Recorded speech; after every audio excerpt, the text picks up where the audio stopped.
Welcome to another weekly featured business brought to you by Visibility Impact and your host, James Moffat, where he will gracefully take our featured guest on a personal and business journey and stories that will inspire, educate, and engage you.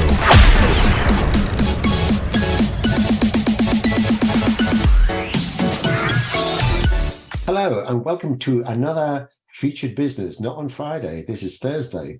So Thursday's special guest on Visibility, brought to you by Visibility Impact and myself, the host, James Moffat. We have our 106th guest.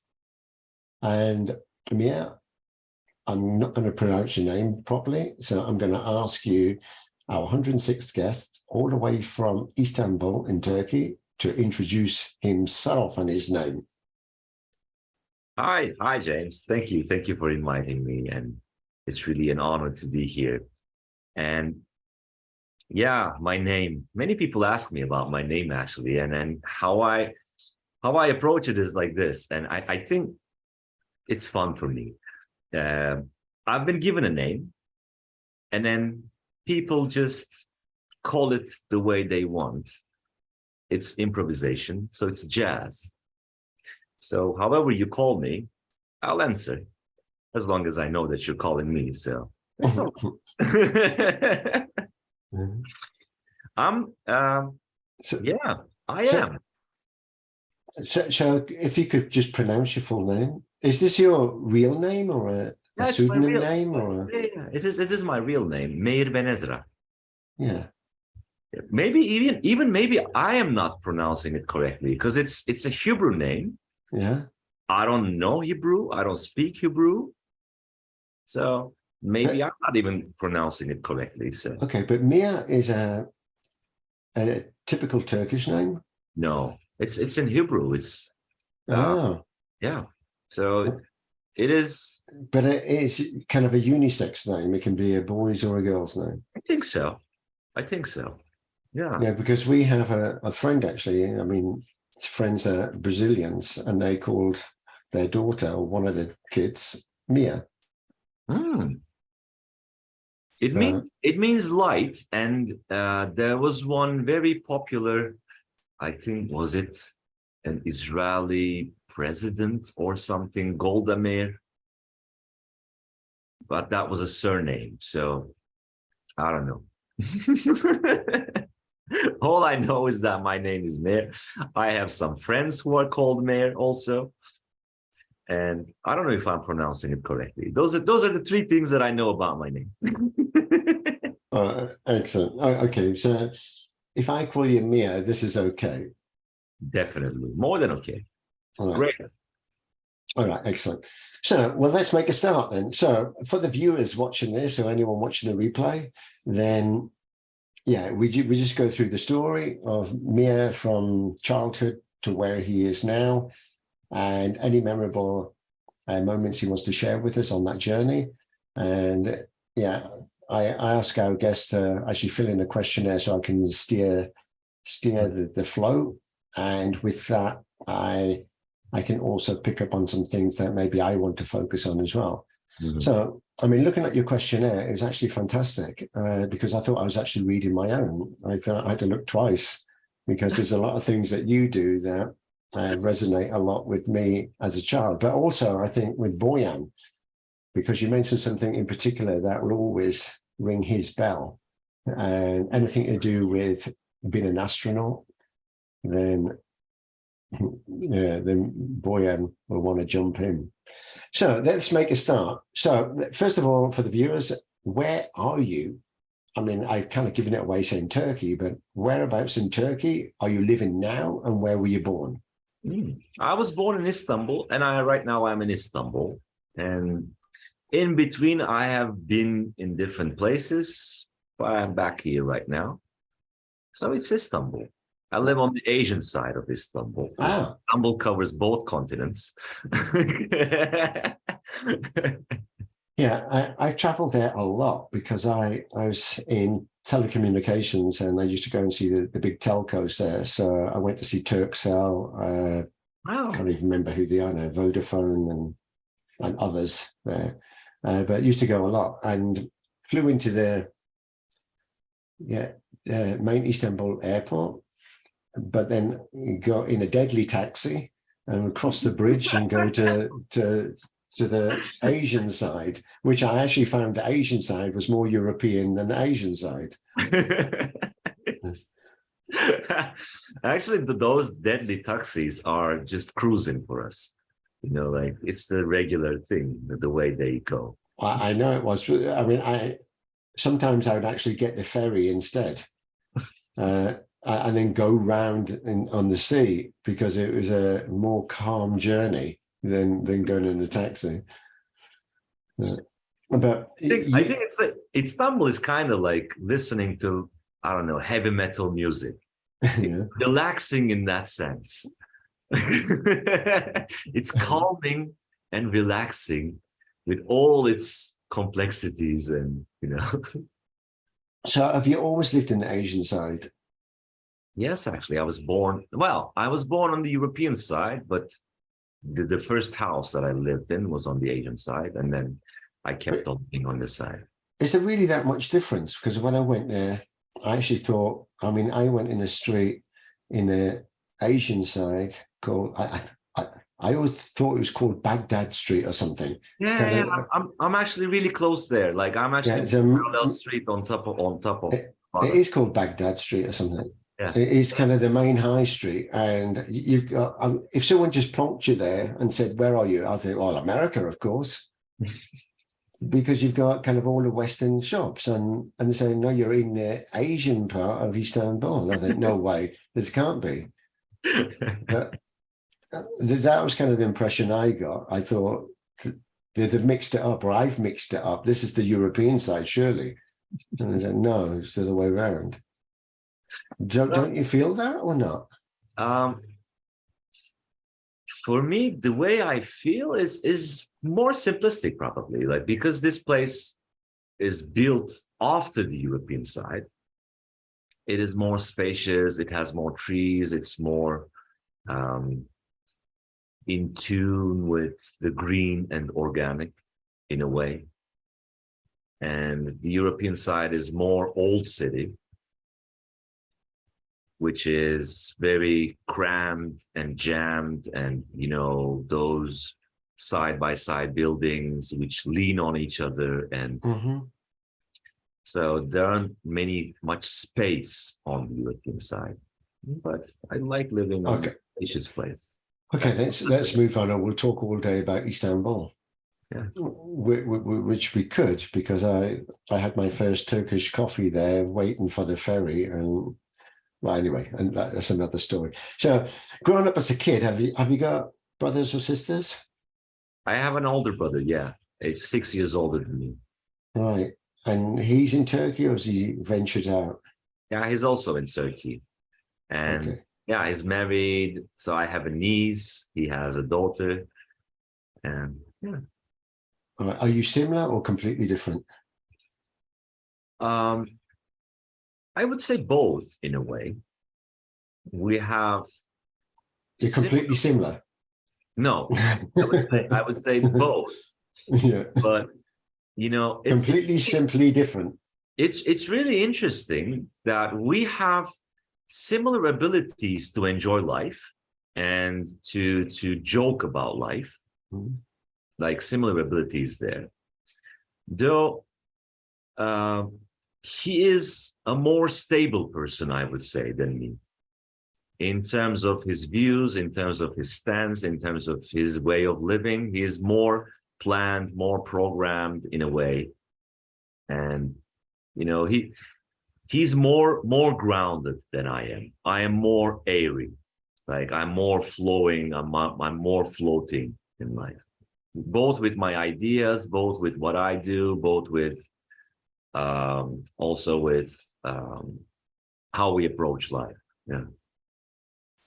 Okay. Well, we're going to come on to that in a minute. So, growing up as a kid, kind of what things did you enjoy doing? Well, for me, I always loved being alone.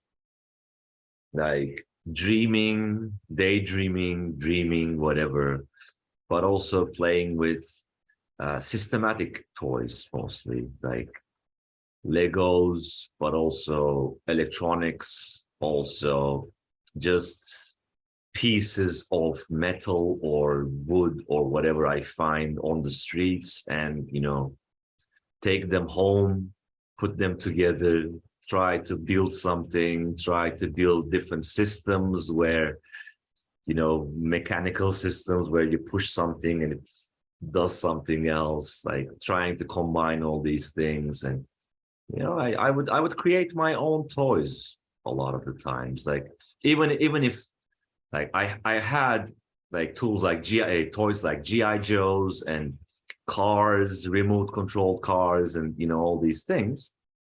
But I used to really love, for example, when playing with the GI Joe, tying strings around it with a plastic bag and folding that plastic bag in such a way so that when I throw it out from the 6th floor where I was living, that plastic bag would successfully open as a parachute and keep it from breaking. Yeah, and all the tomatoes and the vegetables come out. Yeah. But yeah, those are the things that I was completely like continuously trying out, playing with, doing something, trying something, and observing. Yeah, I really love observing people. I'm going to come on to that in a minute. But as a kid, I like kind of practical, hands-on things as well. And my parents never had enough money to afford to buy me a bicycle, so I would see kind of, there's an old bike there, but it's got parts that don't work. Then I see another bike that's got other parts. I'll take the bits off one bike and put on another and kind of bastardize a bike, but it worked. And I was proud of it. I've got a bike and I've got brakes on it and other things. And then I could change the bits when I saw a newer bit on another bike. But it was fun because you had to use your imagination and not see it as scrap. You saw it as something that you can actually harness and do something with. Yeah. Well, aside from these things, I also used to bike a lot, skateboard, rollerblade, like do all these things. I kind of enjoyed both playing in my mind, but also using my body a lot. So you mentioned daydreaming. So I think I'd get top marks at school for being a daydreamer if that was a subject at school, because I was forever looking out the window and wishing I wasn't in the class. And but we've had this before with other guests. I mean, I think daydreaming is a very important aspect of living, because a lot of inspiration and stuff comes through daydreaming. I mean, daydreaming probably it's an underterm for what it really is. I think it's value time, and when you're daydreaming, you're actually in a different world. When I daydream, I really feel what's going on in my dream. Like I can sense all the sensations, like whatever is going on in the dream. I can feel everything. So I don't know if they're dreams or not. I don't know. I don't really know. But you said something very interesting, where you in a class you would daydream wanting to be anywhere but the classroom. And for me, it has kind of never been like that, like wherever I am, I could find a way to enjoy that place. Like I would create a game or something that would make that specific experience joyful or interesting for me. And daydreaming was part of it. Like when I was daydreaming, I would, not when I was, I still am, but within daydreaming, you figure out things. You you find perspectives, you also reenact your experiences as well in daydreams. Like, how could this have gone differently? And if you allow for that to play out in your daydream fully, without, oppressing it, suppressing it, without trying to limit it, those are the things that were teaching me a lot, that I was learning from a lot, actually, when I was a child. Yeah. I mean, this is a subject that I could talk about kind of all day, because I think daydreaming was kind of an extension of the dream that I was having at night. And maybe I hadn't finished the dream, and then I went into it more into a daydream. So I was more conscious about it in a daydream and seeing where it was going to go. But I think the two are connected, and more often than not, you forget them anyway, and which is a pity, because I think there's so many messages that we get told in a dream, we just forget them in the morning, or forget them when you're daydreaming and that teacher's thrown something at you to wake you up, and then asks you to read the next chapter in the book, and you think, what book? But anyway, so also I want to bring in something that you also mentioned. As a kid, what did you want to be when you grew up? Well, for a very long time, because I was continuously playing with all these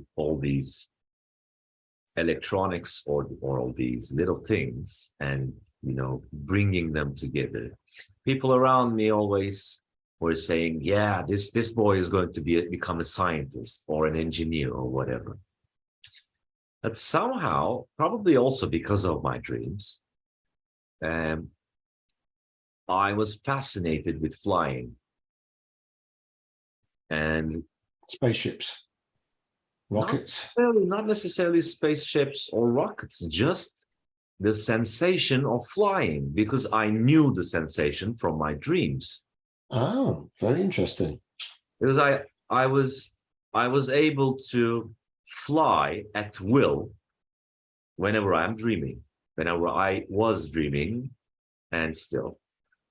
So because flying came so easily to me, I would maybe abuse it, fly a lot in my dreams. And knowing that sensation actually got me even more curious about flying and flight.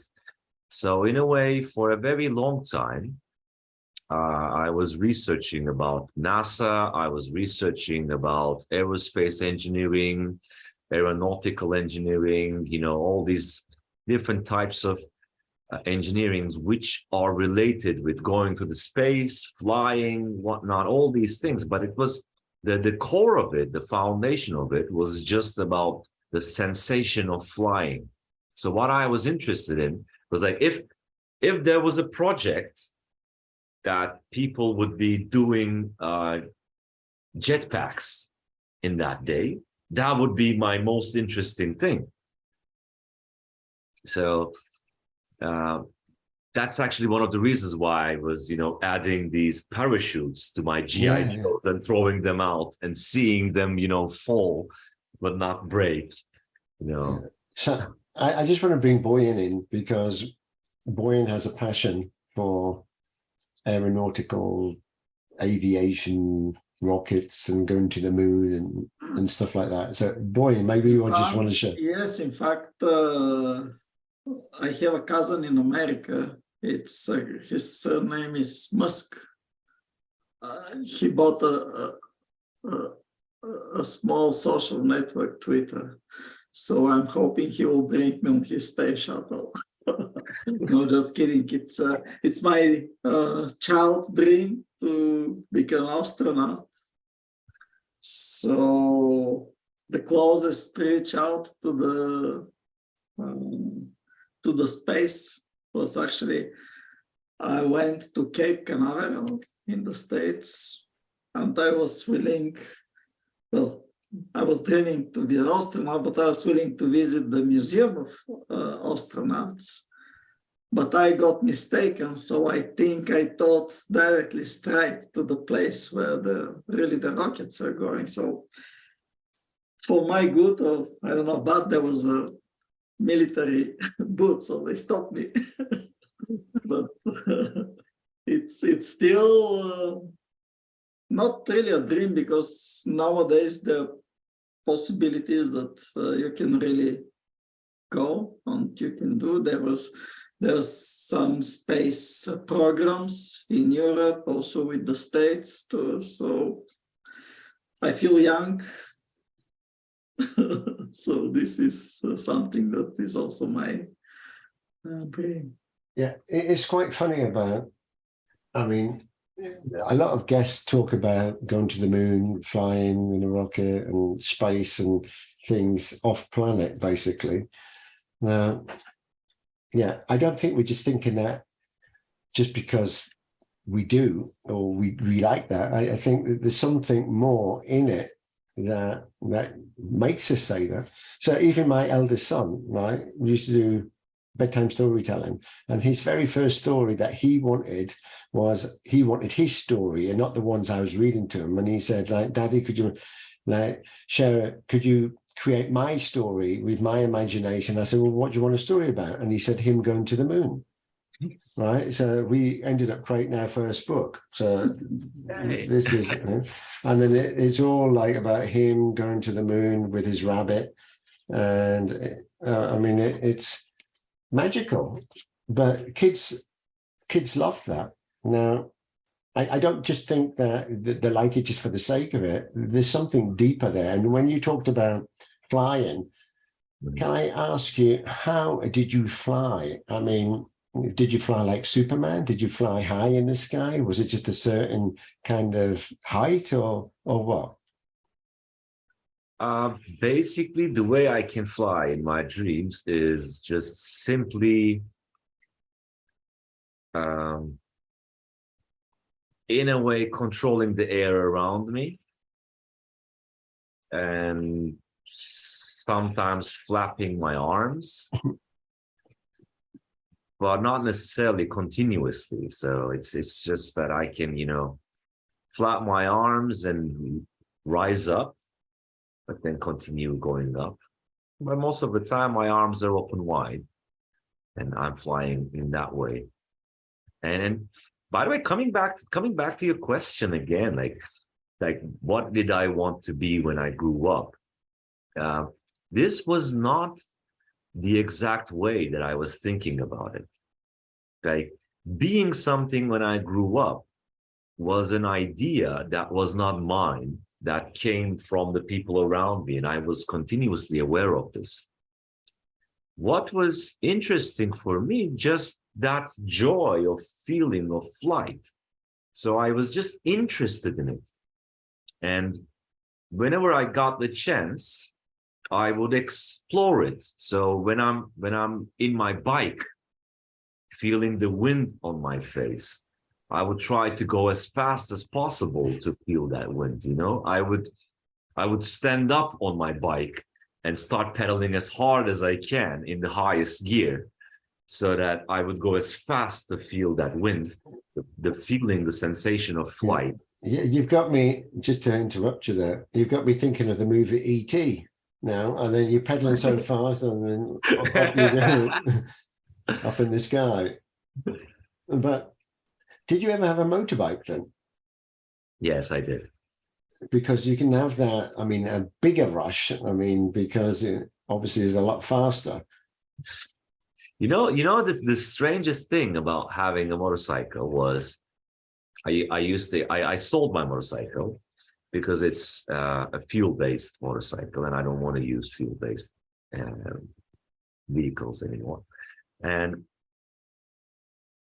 what was interesting about the experience was that when I was riding the motorcycle in higher speeds at certain times, I would get really curious about bumping onto the side of the road and to just fly off the motorcycle. I would get really curious about this. Like, while I'm riding the motorcycle, I would, check out the sideways, like like the bumpers on the sides. And then, wow, that would be interesting. I don't know what would happen. I think I know, but I don't know. that I was really curious about. Did you never? I don't know if it goes through other people's minds, or it's just like I'm a bit crazy. But when you're on your bike and you accelerate and you've got a straight road ahead, you think, excuse my French, you think, fuck it, I'm just going to keep going. And you're opening up more, but then at some point you think, oh shit, I better kind of slow down now. But I don't know. Maybe at some point you feel kind of that desire to just keep going regardless, but then you think, no, that's too dangerous. I've got to slow down and go round that corner and not just keep going and be in the trees or something. Did you ever feel that? I didn't have a motorcycle that would go that fast, probably. I did not ride a motorcycle that would go that fast. But so I'm split in two ways for that. Sometimes I felt like having that straight road, open road ahead of me, looking at it and consciously slowing down to enjoy the road was one of the things I definitely did. Like I would slow down almost to a halt and go with that slow speed and enjoy the road. Yes, it's fully open and it's all mine to enjoy in a way. Yeah, I was kind of the opposite. I was like, if that road was dead straight, there's nothing on it, keep going and going and going and think, come on, I got to be at some point, I've got to get that flux capacitor is going to kick in a minute and I go back to the future, or I take off and fly and I'm on my motorbike now in the sky or something. I felt something's got to happen and I'm waiting for it, and it never did happen. And I thought, shit, I have to slow down now. Right? But only if you have gone a bit further, a bit faster. Yeah, I didn't reach that. What was it? What was the speed limit you had to do in Back to the Future? I can't remember what it is. 80 miles an hour you had to reach or something. And then the flux capacitor would kick in and you'd be Back to the Future. And it was, I remember I had like both experiences. Sometimes you really like go slow to feel the environment around you. When I was younger, with almost all the cars that I used to have, I was trying, it's totally illegal in Bulgaria, but I was trying to the maximum that I was driving. So and this is something to say, hey, let's see what's the capacity of this car. Now, when a little bit more experience, it was crazy because knowing that you have a new second-hand car and you're driving it to its limit, it could be really on the edge of the. But this was my experience. And I used to ride bikes, but smaller ones. So I never. In my countryside, we took a friend's father motorcycle. It was like 300 cubics. It was pretty powerful. So this ended up by two kids dropping on the motorcycle, almost smashed them. So anyway, we should move on from motorcycles or we'll be here all day. Because I could tell you all the ones I used to own and all the accidents I had and whatever. But anyway, I'm still here. So, but that and the dreaming bit, this is something maybe we'll come back to on another show or a separate conversation, because I'm really fascinated with this kind of stuff. So let's kind of move forward. So let's skip a few years and go to kind of what are you doing now and how did you get into that and what influenced that? Actually, in the beginning, well, before that, well, what do I do now? Well, I play with thinking. So I co-create alignment with people. And doing that, I came to a point of combining design, spirituality, business, philosophy, self-mastery skills like breathing techniques and all these things, and to create a holistic design methodology which is based around applied dreaming rather than problem solving, which means simply being in a state of envisioning what we want rather than trying to escape from the things that we don't want. And this is what I'm facilitating, and I'm continuously playing, and I'm continuously searching for wisdom. And in that process, in that journey, that's why I actually call myself the play wizard, because the word wizard comes from wise, actually. And it's not that I am wise, but I am in search of wisdom. And that's actually one of the reasons why I included philosophy, which is the word itself is the love of wisdom, or the friend of wisdom. And I see myself as a friend of wisdom. And that's why it's called Play Wizard. And yeah, I'm a play wizard now. Sometimes I call myself a conscious arsonist, because I burn the old paradigms and I change and I transform. Firstly, all for myself. Like it's not that I am doing this for other people. I am doing this for myself. And how I come to this point was pretty interesting. Like I after all that space, flyght, aerospace, engineering, whatnot, I started to try out art and design in high school. And once I started doing that, and started going into the darkroom for photography, black and white photography, there was something so interesting about, you know, working with the chemicals, working with visuals, you know, the magic of the image appearing and all these things. Then I started using Photoshop, and using all these tools and things in high school made me change my mind completely. And I decided to find something that is a combination of technology, because what I was interested in aerospace and engineering was I don't know what they're called, but like, you know, those aerodynamic tunnels. Oh, yeah. That actually gives you the sensation of the wind of flight. That technology was very interesting for me. So how can I find something that combines the technology and the human and the design and art element of all of it? And then I found this branch of design, which is called communication design. So basically, it started with that decision. I studied communication design with the hopes of discovering all these things. And then I actually worked at 𝗘𝗔𝗖𝗛. That was what I was going to say before. Like you mentioned 𝗘𝗔𝗖𝗛 when you came to Istanbul, and I actually worked there as a service design lead.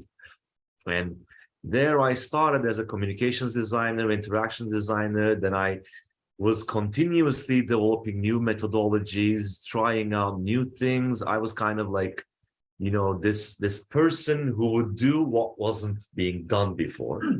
I'm client of 𝗘𝗔𝗖𝗛. Ah, cool. Even now, when I travel, I'm using the eSIM. Right? So yeah, we should get 𝗘𝗔𝗖𝗛 to sponsor us then. We're promoting them. Yeah, in fact, it's a good. Let me call them. Call me, so you would be using 𝗘𝗔𝗖𝗛, so maybe they could hear our conversation. If you find us a sponsor, you will get a nice commission on a lot of benefits for you. Yeah, we should send them a link and say, look, we want to promote you, but you have to sponsor the show. Right? We can manipulate the video, and instead of 𝗘𝗔𝗖𝗛, we can say Vodafone. You don't want this. We put 𝗘𝗔𝗖𝗛's logo and say Vodafone, and we'll call it collaboration.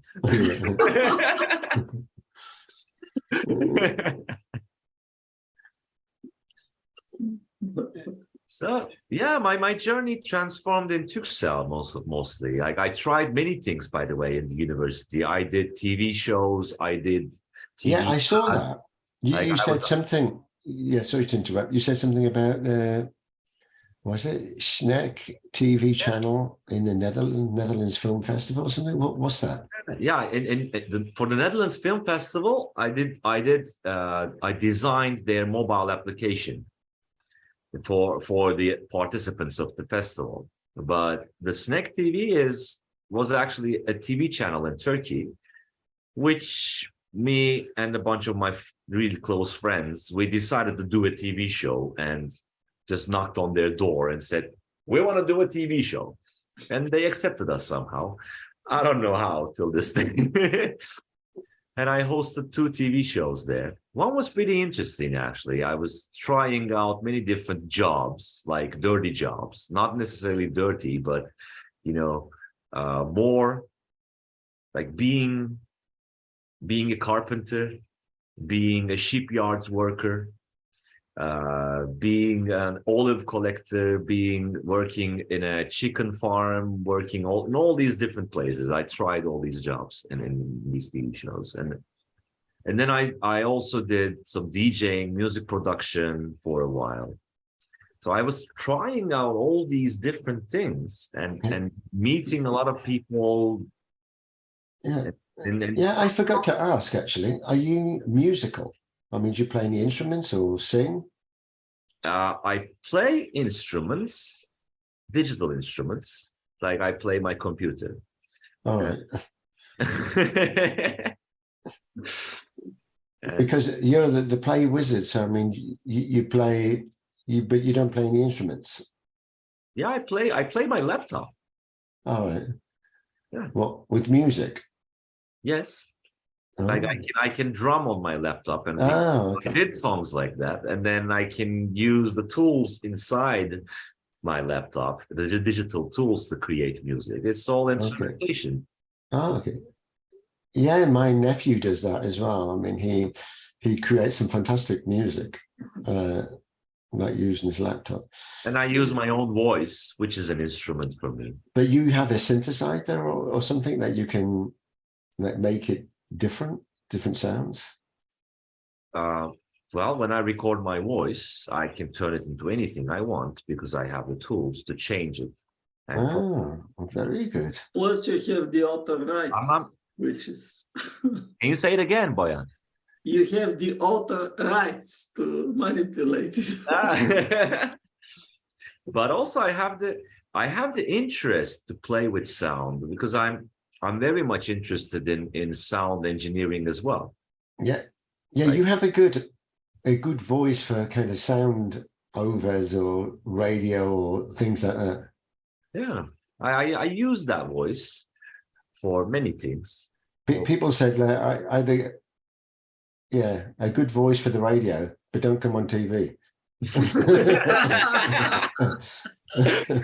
or wear a mask. Yeah. Put some clothes on your face. Yeah, exactly. Anyway, so yeah, I lost my train of thought now. I was talking about my experience on 𝗘𝗔𝗖𝗛, basically. Like after experiencing all these things, I was a designer and I was creating a lot of methodologies and trying out different ways to approach design. And then I met with robotic design. I went to Spain and got training for that. And that is actually how I got more acquainted with philosophy. And with that, I started to work with startups and all these different companies and different people, individuals. I started to do lectures on universities. I had my own class at a university. I started doing those things. And then like at one point, because I started to interact with younger people, through startups, through the university, somehow I started to feel like maybe I need to work with even younger people. So I decided to play with children. And I started creating a methodology, design methodology, where children, adults, teenagers, like people of all ages can come together and design together the new lifestyles, the new work environments, the new cities, the new businesses, all these new models and services. And I'm in the process, I met with my old partners, two of beautiful people I really love. And we started this movement called Children First World together. And we did programs in Ibiza and in Spain and in Turkey. And children changed me in that sense. Yeah. I love the sound of that, because I think kind of on my entrepreneurial journey and many years in the corporate world, and then discovering who I am and what it is that interests me and the things that I like and would do every day. I mean, having 3 children, I did a lot of, or I do a lot of bedtime storytelling, and then we audio record it, and then we make their stories, their imagination, their creativity. I just kind of steer the story. So this was so powerful that, I mean, we created the first book, but we've got like 400 plus audio recordings, and we've done nothing with them yet, but they're so magical to listen back to. But I did some work at some international schools and around storytelling as a level set, because it's before you go into any sort of program, it's good to get the audience on your side. But if the audience don't want to open up, it's very difficult to get them to do that. So with storytelling, it really worked. And then we had, I don't know if you've seen these story cubes. I've got them. 1 second. Yeah, so you've got these kind of cubes here. Yes. Hey, cool. All right. And then you basically shake the cube, it's like a dice, and then it depends on the different themes. It could be objects, places, colors, names, whatever. And well, we started with that, but we thought, oh, well, let's forget those. Everybody write on a piece of paper a word, a color, a name, a place, or whatever you want, anything. Just write one word down on a piece of paper. We put it all in the middle. And there's 20 kids between the age of 10 and 14 years old. And everybody had to pick a piece of paper, obviously not your own, but pick until you've got one, and then keep it to yourself. And then we play 2 parts of the game. First of all, we'd start. So someone will say once upon a time, or whatever they want to start with. And then the last one will say, and they all lived happily ever after, or however they want to finish. And then everyone else in the circle would have to introduce their word in the story, and they could make the story whatever they wanted. So, but you had to bring in your word. So you could say your word quickly and then move on, or you could say and elaborate on the story. And then at the end, the people had to guess what your word was, right? But also it gives everyone the chance to open up and say it, even if they just said their word and the sky was blue, and then quickly nudge the other person, like, your turn now, like, or whatever you want. And that was a great kind of foundation work before you go into anything else, because it made, you could see from that the kids that opened up, the kids that were shy, and so on. But anyway, we digress. So I'd be very interested, maybe not now, but we could take this offline to understand more about what you do with the kids. Mm-hmm. And what language you do it in? Well, sometimes Turkish, sometimes English. And in Spain, I wasn't speaking Spanish, but we got some translators and did it in both Spanish and English. And yeah, what was impactful for me about that experience was how design thinking did not work with children. Like the way we are built as children does not resonate with design thinking. And seeing that, because those were the methods that I was using from before, and only through Socratic design methods that I was able to also add something else on top of it. But with children, design thinking, that doesn't work. That's actually why I changed, like I named the new methodology that I created design playing, because thinking is most of the time an illusion, which is just a repetition of old thoughts and not actual thinking. And even though we say we're thinking, we're not. But I would like, to understand it more, because I found it all helps. Like when having your own kids, it's kind of a trial and error. You're learning, you find out what works, what doesn't work, and working with the kids. And then you start to see their personalities come out, and you could try and find a common denominator that resonates with all of them and think, oh, well, they all share that, but they don't share this, that, and the other. And I found that through storytelling was magical, because if you let them the freedom to use their imagination and creativity, then they take this to a whole new level that you hadn't even thought about. And that's why I'm saying, as a foundation, you've got them on your side, because my kids used to hate going to bed. And then once we started the storytelling, they loved they couldn't wait to go to bed. and this 15 minutes of me trying to get them to go to sleep with a short story turned into like, I loved it as well.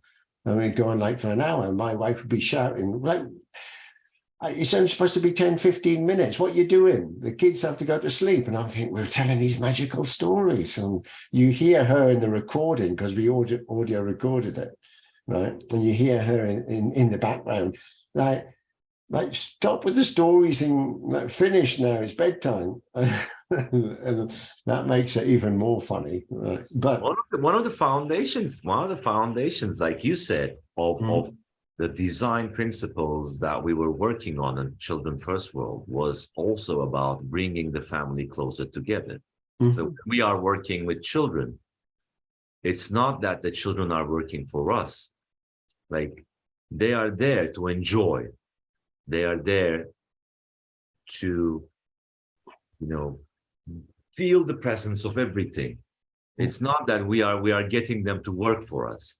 And in order for them to enjoy it the most, it was important sometimes, or most of the times actually, that their parents were there too, and enjoying time together with them. So we would actually, in a way, did like family therapy in a way, because we would get the parents start listening to their children, the children opening up and presenting their ideas to adults, and the adults accepting these ideas and connected with their own resources to build something bigger. There was one child who attended like more than once to our programs, and in one program we were talking about futurism and how people are working on what is it called, like algae, to create shells around water, which is more sustainable than plastic, of course. And then after just seeing this boy came in another event and started talking about how he went on to find algae in sea, and whatever seaweeds he found, he tried trapping water inside it to create these shells just on his own. Like they're such a great prototypers, We're all great prototypers. It's just that somehow along the way we lose the touch between just imagining and prototyping and learning, so that after we lose this touch, we feel the need to have problems to solve, whereas there are boundless, limitless inspiration all around us that we can just look, get inspired, imagine, prototype, learn. And it's not about problem solving. It is just about opening yourself up to your intuitions, what resonates with you, what is interesting for you, and be bold and courageous enough to go and create something and try, even if it fails or if it doesn't fail. And in that sense, I even define success as the ability to open yourself up to experimentation and trying. No, exactly. So I just use some examples with my eldest son, who's 9. So, I mean, when it comes to, I don't know why tech companies don't like have workshops with kids, right? Maybe they do, I don't know. But sometimes when I'm using my mobile phone, I'm completely lost. And I wonder, how did he navigate to that so easy? And yeah, I'm using the phone every day, like for work or whatever. And then he's picked it up and he said, "Oh no, you're doing it all wrong." And I think, how did he know? And then he was saying, "Oh yeah, Daddy, if it had this on there, it'd make it even better." And I thought, yeah, you're right. Or all right, like a button you could push to get to where you want to go quicker. But I mean, yeah. So I think kids do have that potential for the design thinking if you give them something that they're familiar with, or even thinking outside the box. I mean, so anyway, this is something that we could take offline. So with that business, I mean, are you still running it, or is that kind of parked up now, or what's the situation? Design playing, the methodology that was born from it still continues, and it's still evolving. And the way it has evolved has been like I started to focus more on adults with the experience and inspiration and learnings that I got from children. And I built the new methodology, and right now I'm working with adults and sometimes teenagers. And my main purpose has become to going through actually 3 chapters of an experience to open up this limitless possibility to be connected within yourself, and then dream. The dream that does not involve you or others, the dream that wants to come out, so that you can go out and apply it and learn from it. Yeah, I love it. Have you got a website or something you can share with us that we can see? Oh, of course, it's 𝗘𝗔𝗖𝗛𝗪.co. And oh, okay. We'll share all these links later. So, by the way, like anyone who is interested in contacting with me, I have an open link to talk about, to have a conversation with, and then I love having warm and genuine conversations with people. So anyone can just, yeah, we'll share all of those later.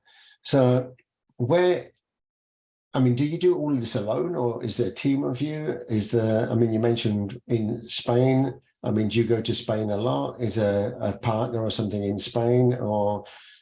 It was never alone. Like in Spain, I had partners, and I also collaborated with many experts, like both in Turkey and Spain.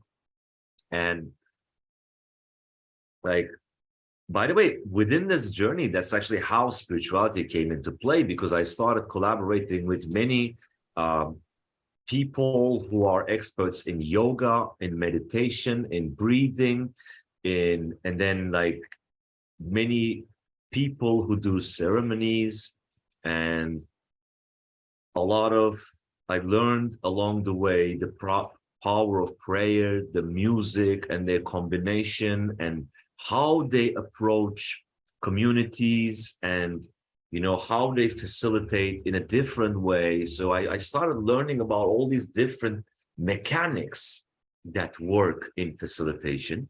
And then through learning all of these things, that was also one of my intention. But I met a lot of people along the way, and right now I have also a partner who is more focused on meditation and breath work, so that he's bringing more of the spirituality element into design playing. And I am more focused on philosophy, breath work, and design and business parts. So for me, all these things are holistic, and because it's holistic, it cannot be done alone. I cannot be alone. I need to collaborate and co-create. Even when I'm working one-on-one with people, it is not that I am working for that person. We are co-creating in that moment. We are playing together in that moment. Yeah. I'm continuously partnering and co-creating with people. I am learning continuously. Yeah, it's quite ironic because you said earlier, I mean, in your childhood, you like to play alone, but now you like the collaboration with others, because we aren't the experts at everything, and we can't proclaim to do everything ourselves. I mean, you can know, which we talked about kind of offline, about the jack of all trades and the master of none. I mean, which I think is a wrong expression, because I like to dabble with a bit of everything, and I like to be well versed in conversations that I can have with people on different topics, rather than kind of know everything about one thing and still be proven wrong, but know nothing about anything else, and then I can't hold a conversation, right? So in a way, kind of that expression is wrong. But nevertheless, I mean, so inspiration, who inspires you? Because I'm going to tell you who inspires me afterwards and the reason why, but I'm just curious on where you get your inspiration from. I wouldn't attribute inspiration to people, but rather moments. And those moments can involve people. Like, even in this conversation, you know, when you were talking about the motorcycle experience in the road, and you're just, you know, riding full on, like the way you explained it, the way you felt it, like I could see in your face, even though we're online, but I could see in your face and your body that you were feeling it as you were telling it. And because I could see this in you, I was able to tap into that emotion and that sensation as well. And, you know, I could imagine that moment, and I could imagine myself, you know, riding that fast. And, you know, I got curious and like, I haven't done that for a very long time, but maybe I haven't done it at all. Like, what if there is more to that, you know? And then what if there, like, I get inspired. I can get inspired in any moment with anyone. It's just a matter of tapping into that moment and just opening up yourself to feel whatever there is and what is being said. And with strong emotion, with strong conviction, and with dedication and openness and transparency to receive all that. No, I love it. I love how you express that. I think, I mean, everything to me is basically storytelling, and there is an art to storytelling. I mean, we naturally do it, but some people are better than others. But you can learn the art, and then keep the audience engaged. You can hook them at the beginning, and then you bring the value throughout the story, and then you captivate them at the end with something. But there is an art to it. But I just going back to what I said earlier, I mean, the people that inspire me, I always thought, I mean, coming from the entrepreneurial world and people like on stage and whatever, yeah, who inspires you? And it's kind of the question. And then we've got like these celebrities and whatever. And I thought, no, everybody's saying the same bloody names. No. And it was only when I started the bedtime storytelling with my kids, I thought, right, my kids inspire me, right? I mean, the things that they say and the things that come out of their mouth and their thoughts and then the way they express themselves and it's recorded, the way they show exactly what you said, their emotions and certain things and the stories that we tell and the laughter. And I thought, yeah, this is so magical.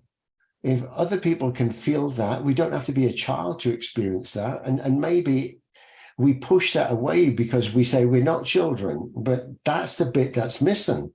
We love that expression. We love that childhood feeling that everything was easygoing and, well, maybe not so for some, but I mean, it was kind of free and you weren't tied up in all the kind of the bullshit that's going on around. You just let your mind wander and be free.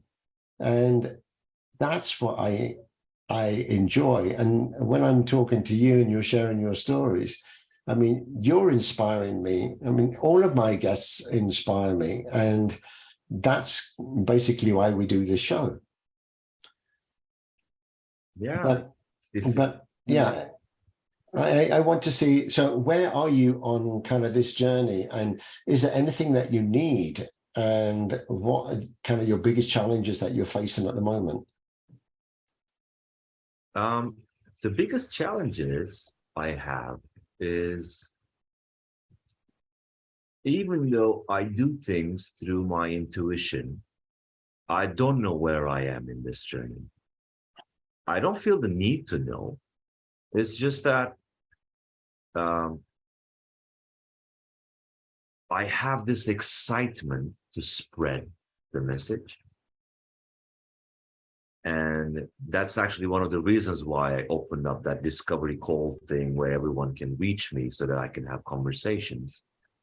Yet, I am not sure right now where it will end up or where it will go. This is my biggest challenge, not knowing. But I don't know if I will ever know, and if this challenge will be removed. Maybe that's the joy of it, that's the fun of it. I don't know. And so who would you say are your ideal clients that you'd be looking for?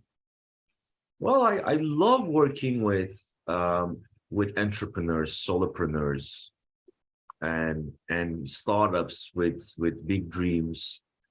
And I love working with just individuals who want to really transform the way they present themselves. And so I would call them, in a way, pioneers, the people who are open to trying and experimenting different things, yet they feel somehow blocked. They feel somehow that they forgot something about themselves, that they are trying to remember, yet it's not coming. Why is it not coming? Because I know I can remember. And they're still in action. They're still doing things. So these people would be like the people that I love to work with. And then those people are already who I'm working with. So would you say your programs and what you teach is very niche and novel? Or do you see others doing something similar? Or is it really quite magical in a way of what you're doing? I would say I would have a bias in this, because wherever I look, I see something familiar and similar. And I both see the need of what I do, but I also see a lot of things people are doing from this perspective. And especially bringing in spirituality with business, bringing in philosophy, and opening up the space for what I call applied dreaming. Yet, I also see a lot of thought addictions coming from old paradigms that we cannot let go of, certain definitions and certain words and certain phrases, that we keep repeating them, even though many people don't want to repeat them. So I would say it's both a niche in the sense that how I'm phrasing it, how I'm explaining it, it's something that's new, that's fresh, that's for sure. But I don't know if it's not being done. I cannot talk about that. But even if it is in a similar or even a different way, it just goes to show that there's a need for it. Otherwise, if nobody's doing it, you have to question, well, if nobody's doing it, then is there really a need? And for sure there's a need, because I see it every day. Mm-hmm. I mean, using LinkedIn every day, you see all the different businesses, you see the posts, you see how people communicate and interact. And there's a huge problem out there. Mm-hmm. And a lot of it is mindset. And if people don't kind of shift the old patterns and the old way of thinking, the old way of work, and actually rediscover themselves more, then these patterns will continue, and we want to get rid of them and create the new ones. So in saying that, how do you deliver this? I mean, you have certain different programs. You said about kind of a discovery or free kind of intro call to start with. And then the discovery call is, it can be about the programs, it can be just a conversation. It's a discovery of what this is, what that union is. So that is one thing. True. I do one-on-one sessions with like entrepreneurs and solopreneurs so that they can build their businesses or build their worlds from their image, from their reflection, in a more clear way, being more connected with themselves. So I do one-on-one work, but also I do like for whole companies, for groups of people, I create custom programs that involves workshops, play shops, I call them, and step by step, getting them to identify. It can be about values, it can be about their communication, their listening skills, it can be about defining a new idea.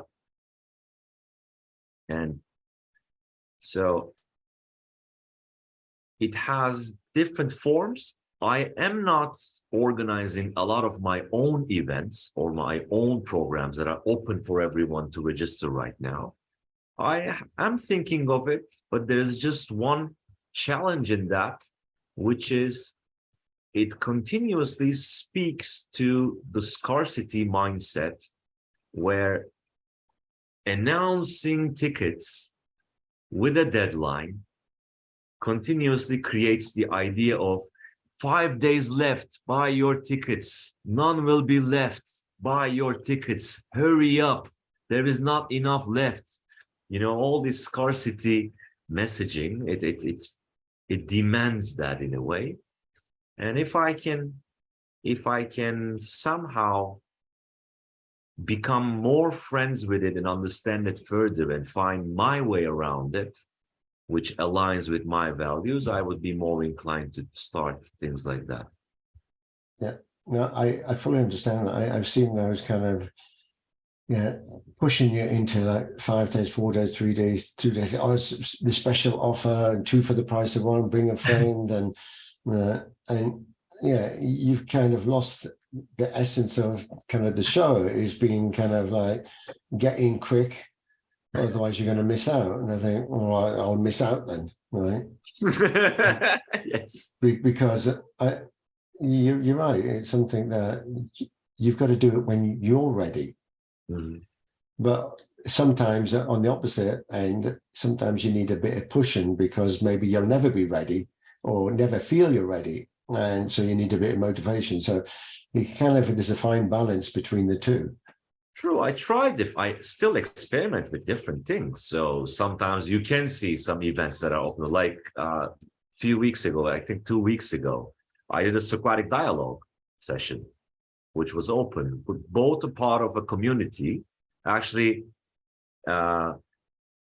we did it together with your tomorrow's guest, Kat, in Human Plus. We did it. And yeah, it was a great session. So people came, and I did not push it really hard. I tried something I like to call contribution balanced participation, so that people chose to pay however they value the event. Yeah. Yeah. And I'm experimenting with these things. I am. It's not that I am inactive and waiting for that moment that I am ready to come. It's I am active. I am continuously applied dreaming.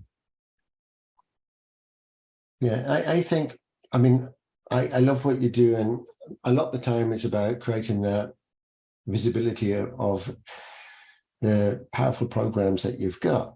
Mm-hmm. And I mean, it doesn't mean you have to do a full-blown program. Start with a discovery call and see if there's a fit, see if it's something that would resonate with you and a program that would fit. So, but in doing that, it is about getting yourself known and aware. Mm-hmm. So, I mean, likewise with every business owner, I mean, they can struggle. They could have the best product or services or combination. There's just nobody knows about them. And this is where they fail, because they're good at selling or good at doing their program, but not necessarily good at selling their program. Mm-hmm. And how to do that in an authentic way that, like, as you said, it's not like this quickly get on the bandwagon before there's no tickets left. And yeah, and because you feel you're being pushed into something that I don't know if it's for me, but to offer a free discovery call is great. But you need to, why would I have a discovery call with you if I don't know about you? Right. Mm-hmm. So it's kind of a chicken and egg thing. So Because yeah, the tickets are not left, but there are only 2 left. Now it's the moment.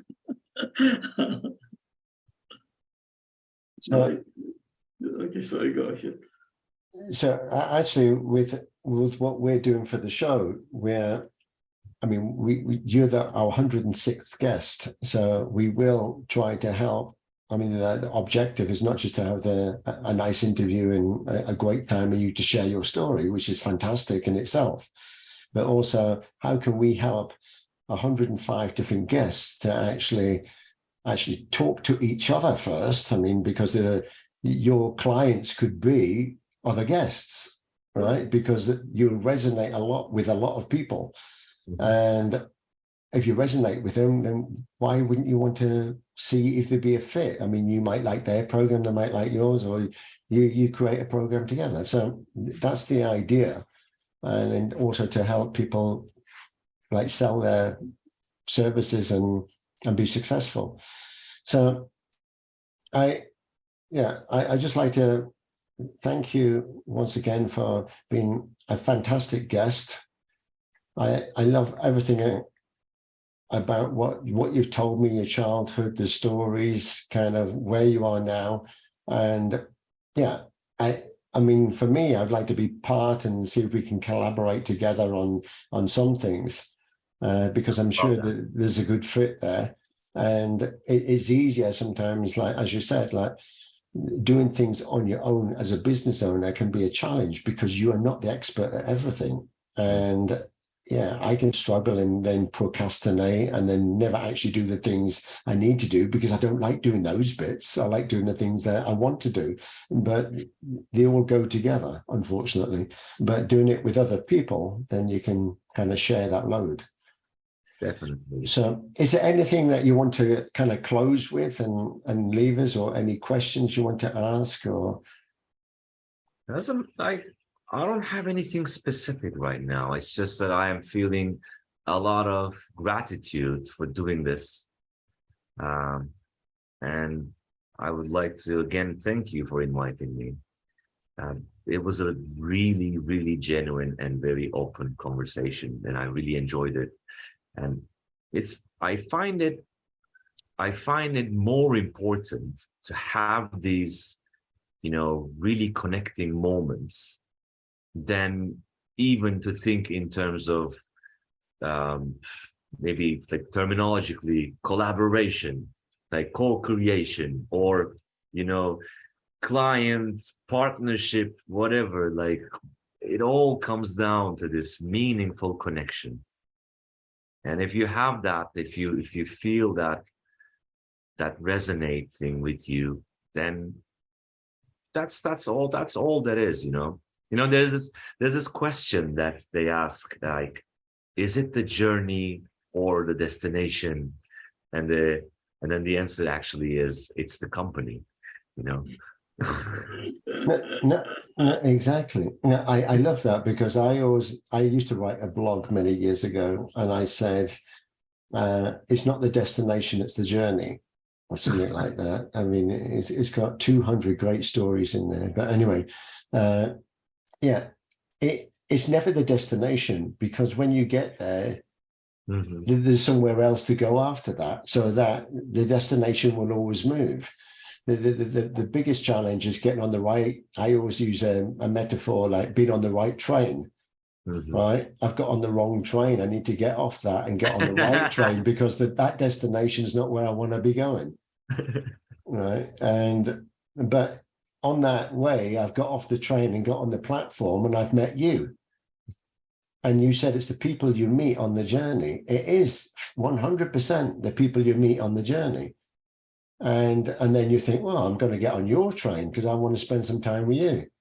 Yeah. And that's how I see it, in a very logical kind of way. And yeah, for that moment in time, I might be on that journey with you. And then I've kind of had my fill, or it's time to move on. I get off that train and wait at the platform, and I meet someone else, and then go on the next journey. Or maybe you say, let's both get off the train, and then we meet a bunch of other people at the platform, and off we go again. So that's how it is. And even if that you is sometimes yourself, it's important, you know.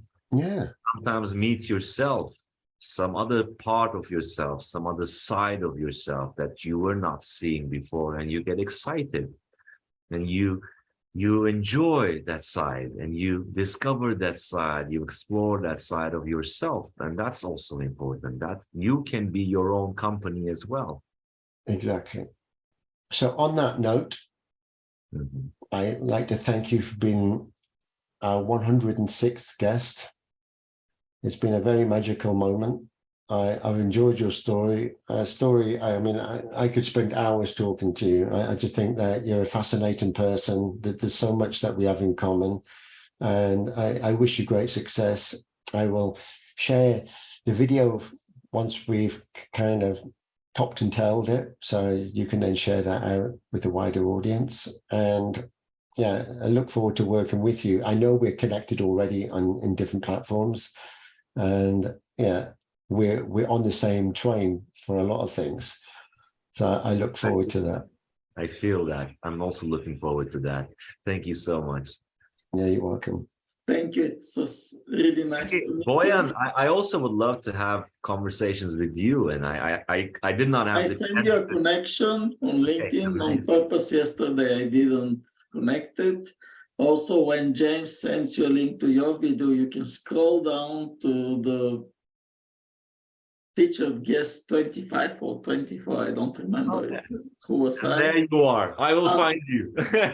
Yes, and since then I missed only one or two, because what James created with featured business, it's every time you earn another connection with real person, because it's something that is really the true value.